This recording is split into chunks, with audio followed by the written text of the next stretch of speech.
como o Brasil saiu de uma medalha olímpica no boxe em 1968 para 7 medalhas nos últimos 12 anos, incluindo 2 ouros em 2016 e 1 em 2020. A resposta parece simples, investindo no esporte, trazendo pessoas com experiência no boxe e ao mesmo tempo inovando e trazendo analista de dados, análise estatística e muito trabalho, além de ter uma geração fora da curva. Mas nesse documentário você vai conhecer tudo sobre a revolução que aconteceu na seleção olímpica de boxe, a mudança drástica na infraestrutura do Centro Olímpico, como que é a rotina intensa dos atletas, como esses grandes esportistas trabalham a sua mente e como eles estão se preparando para as Olimpíadas de Paris em 2024. Esse é o documentário completo dos segredos do sucesso do boxe brasileiro, agora nesse vídeo.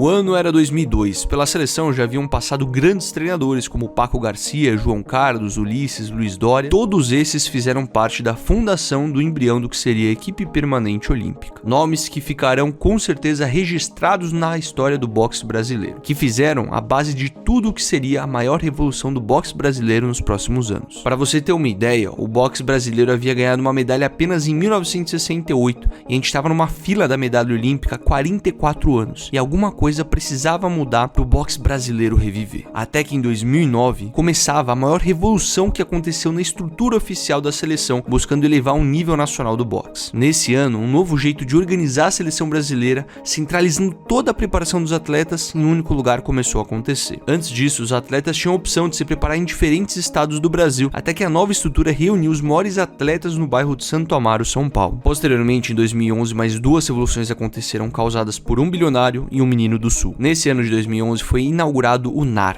o Núcleo do Alto Rendimento Esportivo, focado em capacitar tecnicamente o preparo físico com dados, avaliações e estudos físicos. Essa estrutura que você está vendo foi idealizada por um grande bilionário e agora falecido, o Abílio Diniz, conhecido principalmente pela sua administração no Grupo Pão de Açúcar. Essa é uma estrutura completamente inovadora, trazendo o melhor que a gente pode ter no núcleo esportivo, uma grande evolução comparado do que era anteriormente. E nesse mesmo ano, um menino do Sul entra na equipe olímpica como assistente e seria muito importante para o futuro da seleção, mas mais sobre ele depois. Com uma preparação centralizada, uma estrutura melhorada, depois de 44 anos na fila da medalha do boxe, em 2012 finalmente conquistamos 2 bronzes com Adriana Araújo e Yamaguchi Falcão e uma prata com Esquiva Falcão. Isso já nos sinalizava que o investimento público mais privado, mais uma geração de ouro, a gente poderia reviver o boxe olímpico brasileiro. Hoje a infraestrutura do NAR é utilizada com o preparamento físico dos atletas e conta com uma gama de equipamentos variadas, com equipamentos para avaliar a precisão da força, agilidade e a potência do atleta. Assim, todo esportista que passa por lá é munido com dados para ver a sua evolução. Essa estrutura é utilizada pela equipe de boxe e outras estruturas esportivas do Brasil. E o contraste é muito grande quando comparada com a antiga estrutura da seleção olímpica em preparação para os Jogos Olímpicos em 2008 em Beijing. A preparação naquela época era feita em Santo André, outra cidade aqui dentro de São Paulo. Os equipamentos eram rústicos, a qualidade dos materiais não era tão boa, a estrutura da alocação dos atletas não eram os ideais. Então essa nova estrutura do NAR, utilizada nos últimos anos pela seleção de boxe, foi uma mudança nítida que reflete o resultado dos atletas. Mas não basta ter os melhores equipamentos, é necessário também uma nova mentalidade para essa equipe. E uma pessoa foi muito importante nessa história. Só que nesse meio tempo, algo muito importante aconteceu no boxe brasileiro. Depois de mostrar nosso potencial em 2012 de reviver, 2016 confirmou nossas expectativas. Nas Olimpíadas de 2016, no Rio de Janeiro, garantimos o primeiro ouro olímpico com Robson Conceição, algo que realmente colocou o Brasil no mapa do boxe olímpico. Um movimento muito importante começou a acontecer.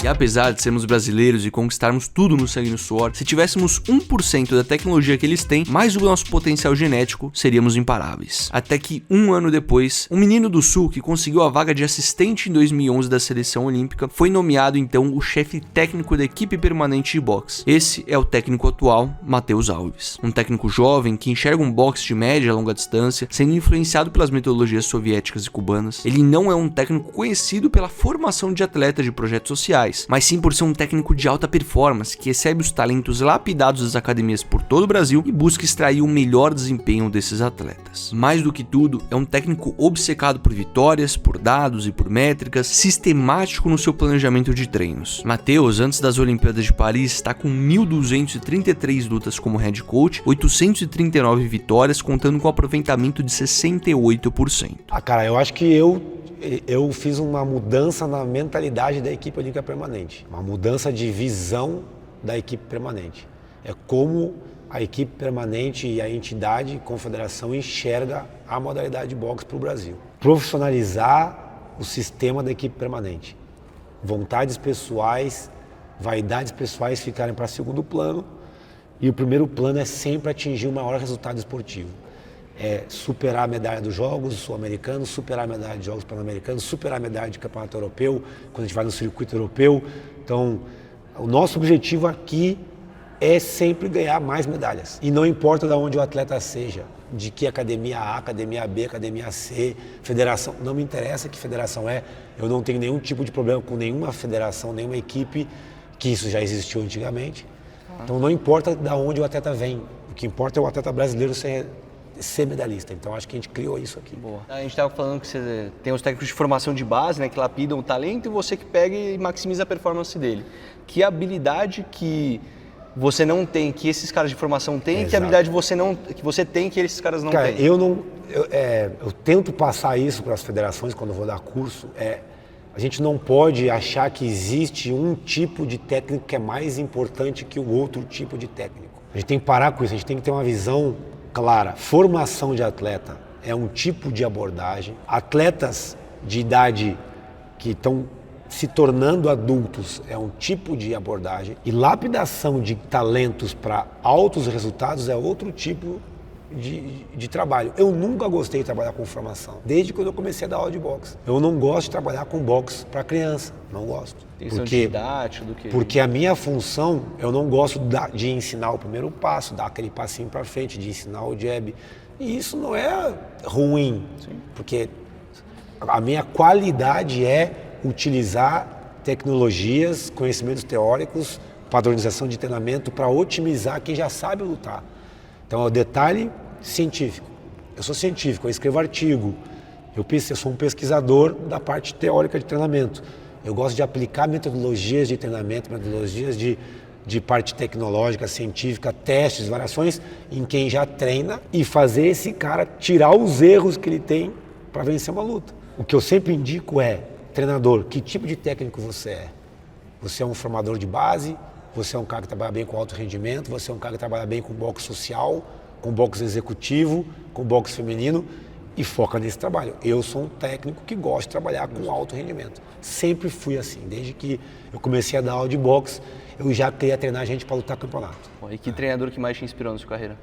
Cara, eu tenho como base metodológica de tudo que ele criou, tudo que ele revolucionou, o Alcides Sagarra, tá? Que é um cubano que foi o responsável pelos 6 ouros olímpicos dos superpesados cubanos, que é o Félix Salvão e o Teófilo Stevenson. E o Sagarra, para quem conhece a literatura da história dele, ele foi um revolucionário no sistema cubano, ele mudava concepções, ele mudava sistemas de trabalho, né? Então ele teve uma função muito grande no sucesso cubano, o Alcides Sagarra. Inclusive conheci ele pessoalmente, tive essa honra de conhecer ele primeiro no Cazaquistão, porque o Cazaquistão contratou ele para estruturar o boxe cazaque.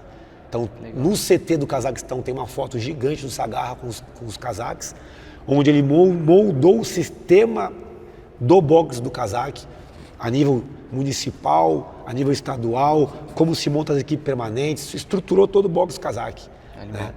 Depois eu conheci ele, conversei com ele pessoalmente em Cuba, mais de uma vez, ganhei um livro dele autografado, conversei muito com ele. Então, o time me contou muitas histórias dele, né? Então, tudo que ele fez no boxe cubano, tudo que ele mudou no boxe cubano é uma coisa que foi a minha referência de estudo. Hoje, na sua equipe, trabalha o cubano Otílio Toledo, especialista por planificar todo o treinamento dos boxeadores. Ele segue a metodologia de treino Medvedev, uma metodologia soviética, onde tudo é milimetricamente pensado para todo o ciclo olímpico. Todo ano, Matheus e sua equipe sentam para planejar o ano inteiro de treinamento dos atletas. Caso você queira um vídeo apenas focado nessa metodologia, deixe nos comentários que aqui no canal Esquiva Falando podemos produzir, e se você está aqui agora, considere se inscrever, pois nossa meta é digitalizar o boxe no Brasil. Além do NAR, no mesmo clube, a seleção tem um espaço dedicado para seus treinamentos com ringue, saco de porrada e todos os equipamentos que necessitam. E eles também contam com o apoio de fisioterapeutas, nutricionistas e psicólogos, no qual vamos mencionar ainda nesse vídeo. Os atletas têm acesso a um alojamento e suplementação, tudo provida pela própria estrutura da seleção. E hoje os salários vão variar de 5 a 30 mil reais entre os funcionários e os atletas da seleção. Toda essa estrutura hoje conta com 4 objetivos principais: ganhar o máximo de medalhas possíveis no Sul-Americano, no Pan-Americano, no Mundial e nas Olimpíadas. E agora eu vou trazer em dados toda a evolução do boxe brasileiro. Primeiro, vamos ver o Pan-Americano. A gente teve bons momentos em 59 e 63, lembrando que em 63 os jogos foram em São Paulo, um fator que pode ter influenciado, mas depois tivemos uma fase que a gente andou de lado até algo mudar. A partir de 2007 a gente voltou a ser destaque, batendo recorde de medalhas agora em 2023 em Santiago, algo que também reflete todas as mudanças estruturais faladas aqui no vídeo. O Sul-Americano a gente aparentemente dominou e manteve uma boa média ao longo do tempo, enquanto nas Olimpíadas também é notório a nossa evolução desde o nosso primeiro ouro em 68 para agora em 2020, batendo o recorde de medalhas que tivemos. O Mundial de Boxe também há um planejamento muito importante na equipe da seleção olímpica. Depois de muitos anos andando de lado com 1, 2 medalhas, hoje no último Mundial que tivemos a gente conseguiu bater de novo o recorde de medalhas conquistadas. E agora com as Olimpíadas de 2024, será que Matheus e sua equipe vão conseguir repetir o mesmo feito, superando o número de medalhas conquistadas? Isso só o tempo nos dirá.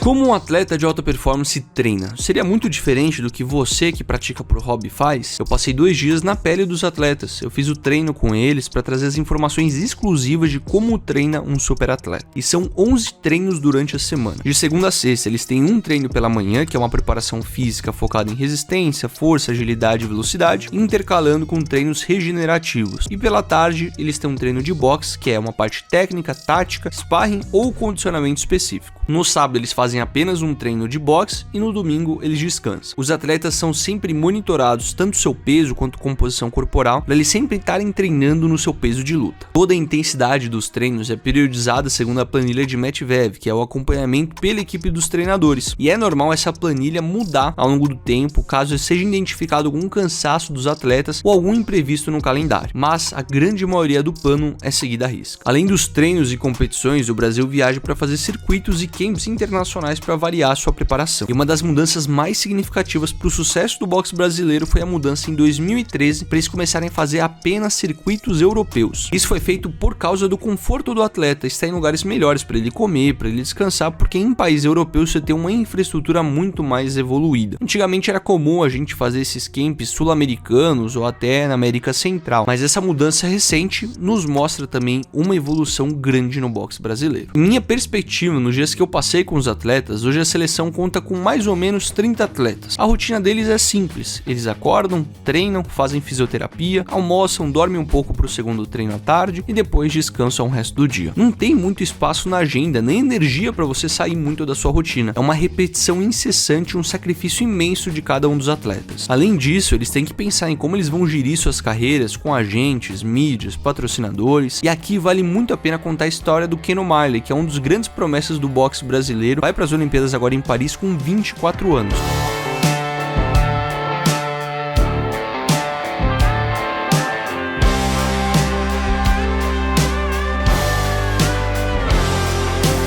Se isso já não fosse conquista o suficiente, Keno é formado em educação física e hoje está fazendo sua segunda graduação em direito. Além de entender muito sobre investimentos, marketing e gerir sua carreira com mais de 100 mil seguidores no Instagram, Keno hoje é uma das grandes expectativas que a gente tem de medalha olímpica no boxe brasileiro. Isso é só uma das histórias, das grandes histórias que tem de cada um dos atletas. E todos esses sacrifícios só nos validam o quão admirável é a vida de um atleta que representa o nosso país.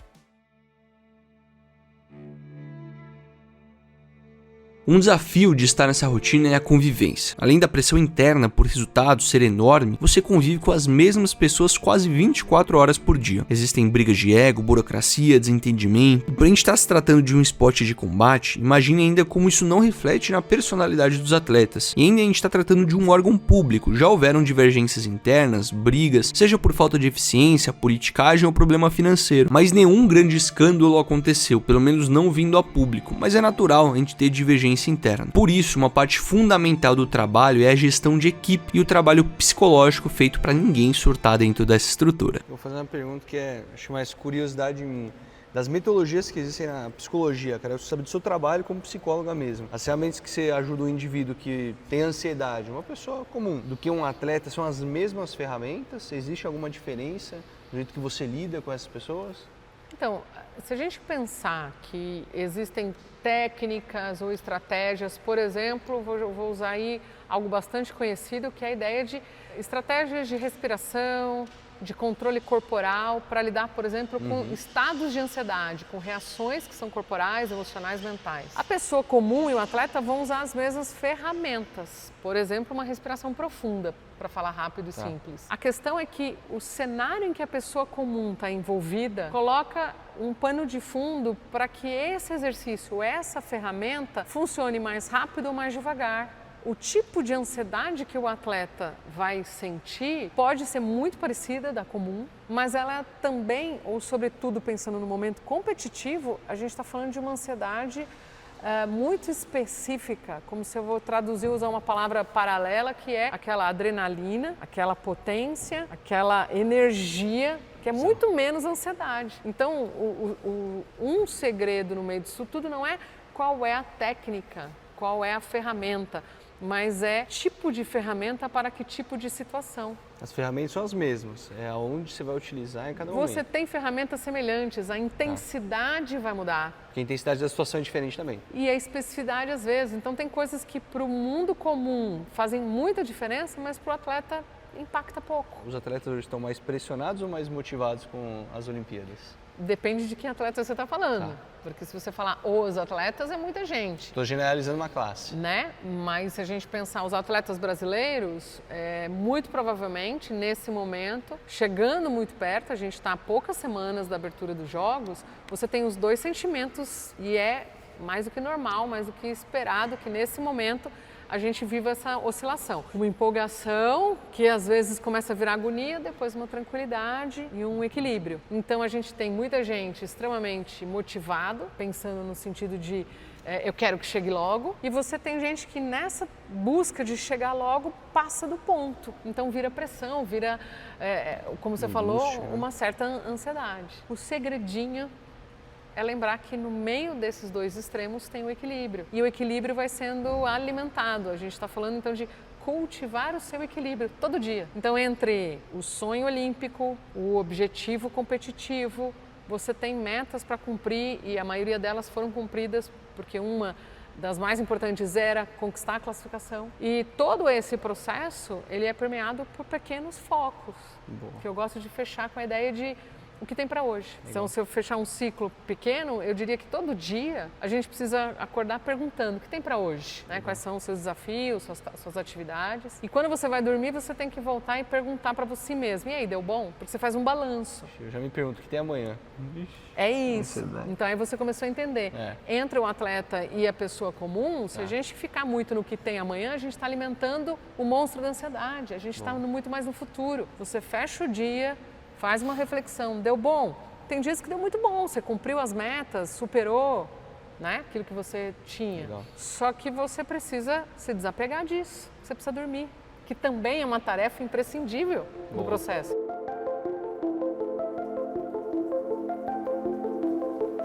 E agora teremos os Jogos Olímpicos de Paris. E como que a seleção brasileira está se preparando? A gente tem aqui na equipe olímpica o Otinho Toledo, que é um metodólogo, né? É uma função que no Brasil não existe, essa função de metodólogo de treinamento, né? Legal. Que é o cara que organiza a planificação de cargas e metodologias utilizadas. Então a gente faz sempre em outubro, na verdade a gente faz um macrociclo que a gente chama de macrociclo quadrienal. Então quando a gente faz a previsão de 28, por exemplo, acabou os Jogos de Paris agora. Quando chegar outubro, nós vamos fazer um macrociclo quadrienal de cargas até 2028. O que quer dizer isso? Nesse macrociclo quadrienal, a gente vai definir o volume e intensidade dos 4 anos da equipe, a minutagem máxima de intensidade e volume, e vamos definir essa curva fisiológica, né, curva metodológica de cargas dos 4 anos. Então a gente faz primeiro um quadrienal, depois a gente faz um macro anual. Então agora em outubro eu faço o quadrienal de cargas, né? E em outubro a gente já faz o macro do ano que vem, dos 12 meses de 25, quantas competições, quantos camps, todos os micros do ano já definidos, já em outubro a novembro a gente está com ele pronto. Quanto tempo demora para você acabar assim, sem ter? A gente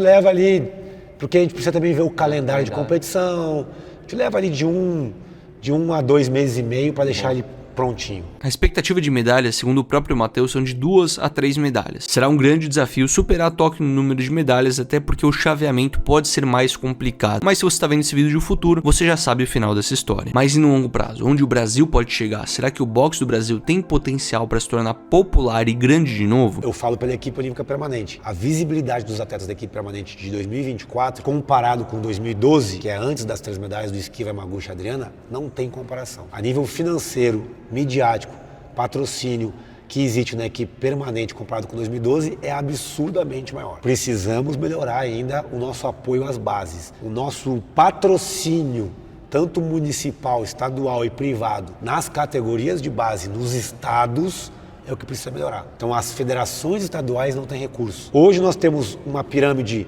do topo muito bem atendida, que é a equipe permanente, a Marinha, o Exército, mas falta hoje o investimento nos projetos sociais via federação estadual, município e governo. O país que mais te surpreendeu do boxe, seja em infraestrutura ou na cultura? Cara, conheço 40 países em virtude do boxe olímpico. O Uzbequistão e o Cazaquistão, e a própria Rússia, são países que o boxe olímpico está muito forte a nível governamental e cultural. Chegar, por exemplo, no Cazaquistão e ter 80 atletas do Cazaquistão para fazer um camp com o Brasil é duro. Chegar no Uzbequistão e ver 55 atletas permanentes da equipe só masculina, fora o feminino.